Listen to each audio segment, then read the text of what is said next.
Hi everybody, this is Kaave Hosseini, and this talk is about a Borsuk-Ulam lower bound for sign rank and its applications. This is joint work with Hatami and Xiang Meng from McGill University. Okay, so the plan is to first introduce the two fundamental notions that come up in this work. These are sign rank and margin. I will motivate these parameters, and then I will describe the main result, which is a topological method based on Borsuk-Ulam theorem to lower bound sign rank in the regime where the margin is constant. Then I will discuss some of the consequences of the main result. Then I'll briefly describe the proof idea and then open problems.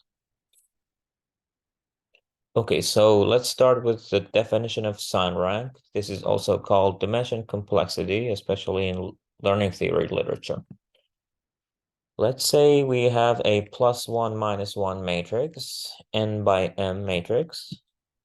The usual definition of real rank is just the smallest dimension R for which the following is true. You want to find vectors x1 up to xn, one for each row, and vectors y1 up to ym, one for each column. All of these are R-dimensional, so that the inner product of xi, yj is exactly equal to the entry ij of the matrix. Okay, so now let's relax this definition to arrive at the definition of sign rank. Sign rank is smallest dimension. Let's call that S now. So that again, I'm looking for vectors x1 up to xn for the rows, y1 up to ym for the columns. So that now the inner product, the sign of the inner product is the same as the entry of the matrix. So I have a relaxed requirement. So this immediately implies that sign rank is at most rank, which is also at most minimum of m and n. Okay, now it turns out that this notion of sign rank is not very easy to work with. In fact, even deciding whether sign rank is at most 3 or more than 3 is NP hard. Okay, so now let's give a slightly more, maybe easier description of sign rank that sometimes is just better to work with. So again, I have a matrix that's a sign matrix, n by m. Sometimes this n and m can be both infinity, especially in learning theory. So again, when you find a vector x for some particular column, and then for a particular row, and then for a column, you want to find vector y. So that this inner product being positive is the same thing as the point x is on this side of the the half space that's defined by the normal vector y. So this vector y is the normal vector to a homogeneous half space or homogeneous hyperplane. And this x being on the side, the y side, is the same thing as having positive inner product. With this viewpoint, then I slightly want to relax the requirement. Instead of looking at homogeneous half spaces, I can look at arbitrary half spaces. So basically, to find the upper bound on the sign rank, all I have to do is to find a collection of points, one for each row, and then this arrangement of half spaces that are possibly non-homogeneous, so that they, for each entry, I should be the corresponding row half space must the point has to be the correct side of the half space. Okay, so this was the definition of sign rank. Now let's discuss the other important parameter that comes up a lot in different areas. This is called the margin. So what is the margin of a sign matrix? The margin is the biggest parameter epsilon. That's going to be something between 0 and 1. So that the following is true. you can find unit vectors. Again, one for each row, one for each column, in whatever dimension. So I wrote down here R to infinity to emphasize that the dimension of these don't matter. All I care about is these are unit vectors. But of course, these are only n plus m many vectors. So these are naturally in the span of these is n plus m dimensional. So again, these vectors are supposed to sign represent the matrix. However, these inner products are not allowed to get too close to zero. So I require all of these pairwise inner products in absolute value to be at least epsilon. So the biggest epsilon I can find and the best representation of vectors will be my margin. Okay? So the important thing here is these are not unit vectors to make this definition, this well-defined. Okay, so why is margin important? In some sense, I'm looking for a low complexity description or representation of my sign matrix, not by reducing the dimension. So again, the dimension could be really high. However, I want it to be like a confident representation in the sense that points should not be too close to decision boundaries. So if these are the hyperplanes that define all the half spaces, I shouldn't have any points that's too close to any of these decision boundaries. So the biggest, so none of them will fall in any of these margins around any of the hyperplanes. For this to make sense, the points have to be normalized to have unit length. Let's just see a couple of quick examples. Equality. So let's say the equality matrix or the identity matrix is the following. You put plus 1 or plus on all the diagonals and -1 off diagonals. It turns out that the sign rank of this is only 3, even though it's full rank. It's a full rank in the usual definition of rank, but its sign rank is 3, and its margin is also an absolute constant. On the other hand, sign rank of this matrix greater than matrix, where you put pluses on the diagonal, pluses on the upper diagonal, and minus here. It has sign rank only 2, and its margin is not constant. Margin is 1 over log n. And it turns out that this is actually the only sign rank 2 matrix in the world. So basically every sign rank 2 matrix in the world is a permutation, up to a permutation of rows and columns, and deleting duplicate rows and duplicate columns is the greater than matrix. Okay, so what are some basic applications of sign rank? Well, it comes up in many different areas. For example, it can be used to obtain learning algorithms. So upper bound on sign rank provide some fast learning algorithms, for example, for DNF formulas. Also, lower bound in sign rank gives lower bounds in learning theory. In communication complexity, it's a fundamental notion because it exactly captures the cost of best unbounded error communication complexity protocol. So this is a model where we allow the error to be arbitrarily close to 0, to half. So you only want to beat pure random guess. And Paturi and Simon showed that the log of sign rank up to a plus minus like additive factor of 2 exactly captures this cost of best protocol. Another application of sign rank is, for example, in circuit complexity. It can be used to lower bound some particular circuit complexity of, like in this model, like thresholds of majority, for example. Or in the area of real algebraic geometry, well, the objects are semi-algebraic sets and graphs. Basically, the main subparameter of study is sign rank. Also, one other application comes up in the theory of dimensionality reduction. And so I'll briefly describe this later. So these are some areas relevant to sign rank. Some areas relative to margin, again, is in machine learning.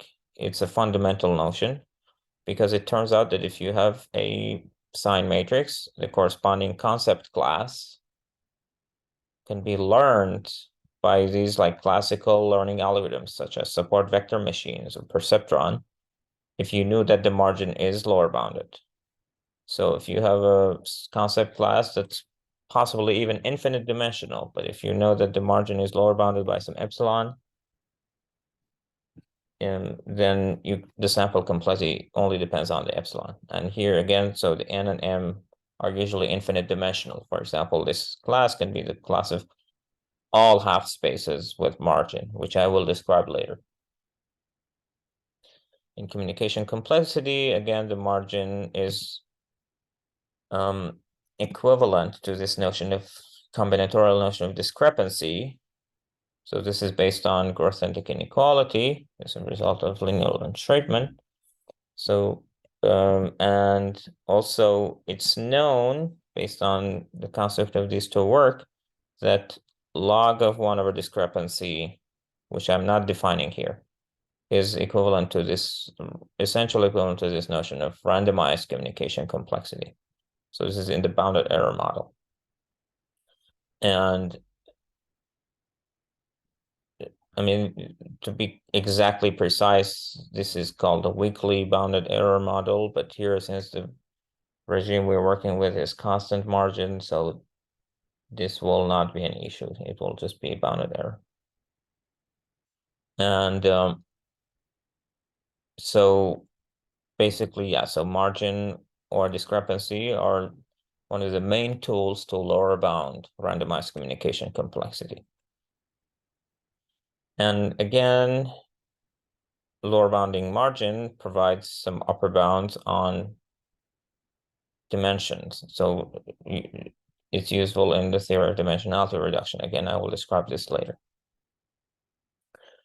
Okay, so there are two basic questions that arise about the interplay between margin and sign rank. Basically, we want to see how do these two parameters behave with respect to each other. One question is, for example, suppose the sign rank is constant. How small can the margin be? Or in other words, if your sign rank is, in the sense of sign rank, your matrix is very simple. Could it be possible that the matrix is very complicated in the sense of margin? Because the smaller the margin, the matrix is more complicated, right? So this was studied a lot. There was a sequence of work trying to find better and better separations, and the best previously known result was a construction where the sign rank was theta of n and the margin was 1 over 2 to the n.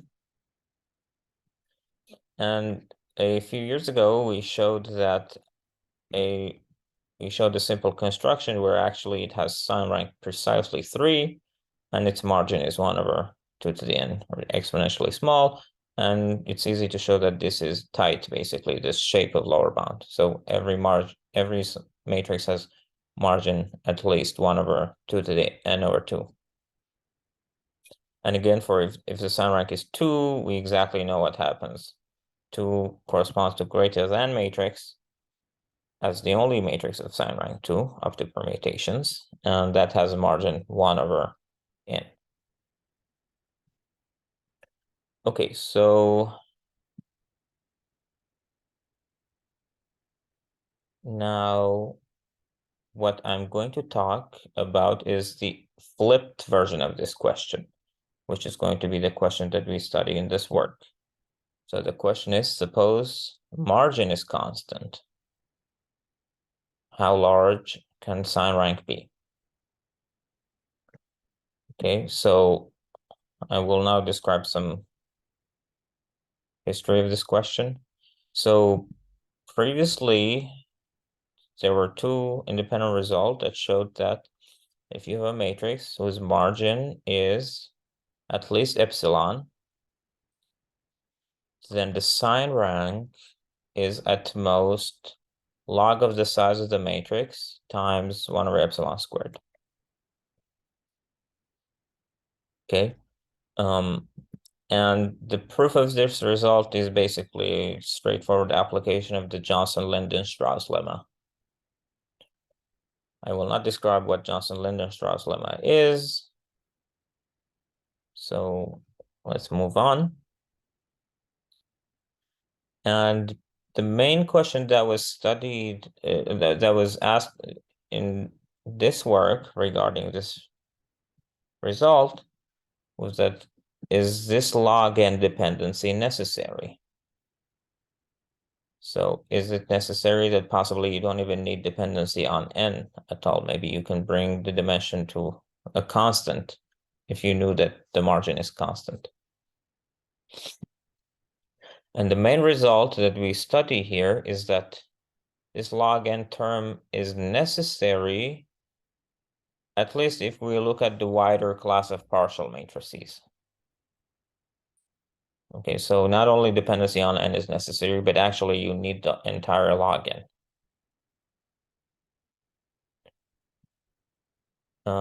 So now let's reinterpret this result. So parallel to the theory of to this Johnson-Linden-Strauss lemma, here in communication complexity, we have the following. We know that the unbounded error communication complexity of a matrix is at most its private bounded error communication complexity, because this is a private model. In the public model, this doesn't make sense. It has to be private. Private randomness. And Newman's lemma says that private randomness is at most public randomness in the bounded error plus log n. Only so you're gonna lose a log n additive factor. So that's log of the size of the matrix. And a basic question to ask is whether this log n term is necessary in this inequality. The main theorem that we showed, just if you reinterpret it in this communication complexity language, is that yes, this additive log n term is necessary. And previously there was no superconstant separation. Okay, so now I will describe what do I mean by the partial matrix, and I will describe what the construction is. So the partial matrix is just a sign matrix where some of the entries are not signs, they're just a star. And basically in the definition of sign rank for this partial matrix, I just don't care about the stars. So I want pick rows and pick vectors for rows and columns in RD so that I correctly sign represent whenever I have a sign, in any location I have a sign.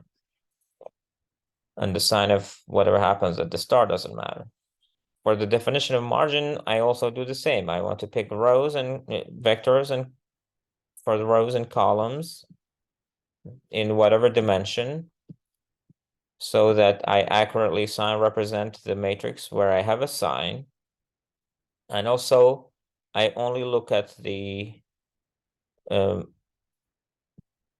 absolute value of the inner product, or I only look at the margin where I have a sign. So at the stars, I don't look at the inner product. Okay. So what is the construction of the partial matrix that we give? First of all, we give a matrix, it's 2 to the n by 2 to the n, so that its margin is some parameter gamma, whatever parameter you want. So pick an arbitrary gamma, we give one with margin gamma, and we show that its sign rank is at least omega of this term, this thing.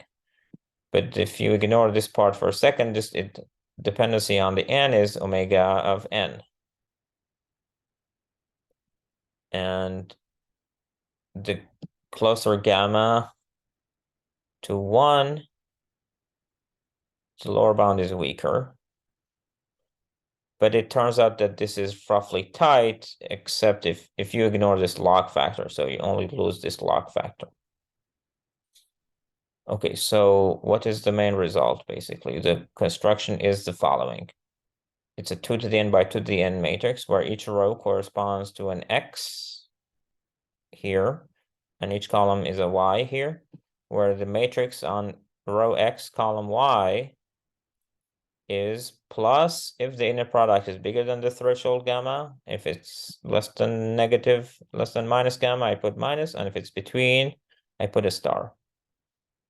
So this obviously has margin gamma, or the margin at least gamma, because this is a representation that gives margin gamma.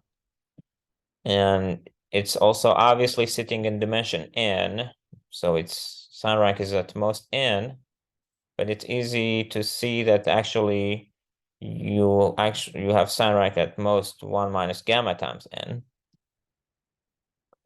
However, the main result that we have is this, so we lower bound the sign rank by something similar to the upper bound. So except for this log term, I basically recover the 1 minus gamma times n.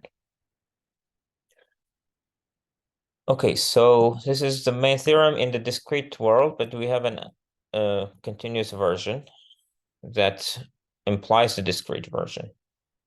So to prove the discrete version, we study the continuous version. So now let's see what is this continuous version. So it's basically the same, but instead of allowing these particular type of vectors, I look at all unit vectors in d dimensions. So this SD minus 1 is this d minus 1 dimensional sphere that naturally sits in RD. And you can define this matrix that's infinite by infinite. This is called half spaces with margin matrix, usually in learning theory. And so how is half spaces with margin defined? You just put, again, if the inner product is bigger than the threshold, you put plus. If it's less than the minus of that, you put minus. And if it's between, you put a star. And the main result, the main lemma is that for any choice of D and for any choice of threshold gamma, the sign rank of this object, half spaces with margin, is exactly D. The upper bound is obvious because this is defined as a D-dimensional object, so its sign rank is at most D, and we show that it's also at least D. And the main tool that we use is based on this result, this famous result called the Borsuk-Ulam theorem from topology that has many applications in combinatorics. So what is Borsuk-Ulam theorem? Borsuk-Ulam theorem says that if you have a continuous function from SD minus 1 to 1 less dimension, so this is in RD naturally, and if you bring the dimension 1 less down, then it must have two antipodal points, an x and its mirror minus x, so this is antipodal, so this middle is the center of the sphere. So that both of them are mapped to the same thing. Okay, so that's the statement of one statement of Borsuk-Ulam theorem. So how do we use this to prove the main lemma, the continuous lemma? Well, we show that, so the proof is basically one line. So let's say that the sign rank is strictly less than D. So that means there are some functions, f and g, so that you can take all points on the unit sphere with f. These correspond to the rows. You assign, for each row, you have a vector that's in one lower dimension. For each column, you have a vector g of y that's in one lower dimension, so that they still represent the matrix. So for simplicity, let's say that one of these maps is continuous. Okay. So yeah, you don't need both of them. I just need at least one of them to be continuous. So now what do we know? So let's say F is continuous. That means there is this antipodal pair guaranteed by the Borsuk-Ulam theorem. So pick a y that's really close to x. So this inner product is bigger than gamma. That means the corresponding entry in the matrix is +1. And also the maps guarantee that I brought the dimension 1 less down and I keep the inner product sign. So that means f of x and g of y are positive inner product, right? However, minus x with y obviously have inner product at most minus gamma. That means the corresponding entry of minus x, sorry, this should be minus x, and y is -1. However, the Borsuk-Ulam theorem tells you that f of minus x is the same as f of x. So this inner product is positive, even though it should have been negative, because this one is less than minus gamma. So that means this is not a valid representation, valid sound representation of the matrix. So this was with this extra assumption that one of these functions is continuous. However, if it's not continuous, you have to continuize your functions, right? Because in the definition sound rank, I don't have any continuity assumption. So if these are arbitrary maps, I want to find a careful continuation of them. Let's call them f tilde and g tilde. And then you can show that if these were good, then these f tilde and g tilde will be also good, but for some other parameter, gamma prime, that's possibly slightly bigger than gamma. So you will still be able to apply Borsuk-Ulam to these continuous maps. Okay, so I will not describe how you continuize f to f tilde and g to g tilde, but it basically by choosing a suitable epsilon net. Okay, so, and then from the continuous version of this problem, you can also go to the discrete version and go prove the lower bound non-sign rank of the gap inner product, which I will not describe. And so I will just finish with one quick open problem, which is the main question here. Can one find a total sign matrix that provides a separation? Is there a total sign matrix that has constant margin, but its sign rank is super constant?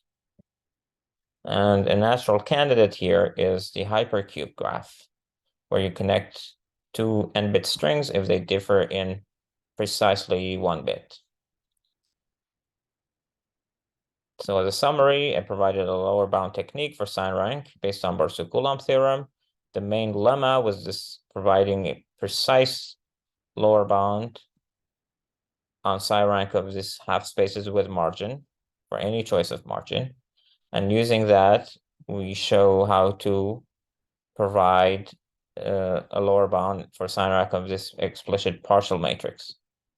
So this can be seen as a tool to lower bound sign rank in this scenario where previously known techniques to lower bound sign rank all break down. Okay, thank you.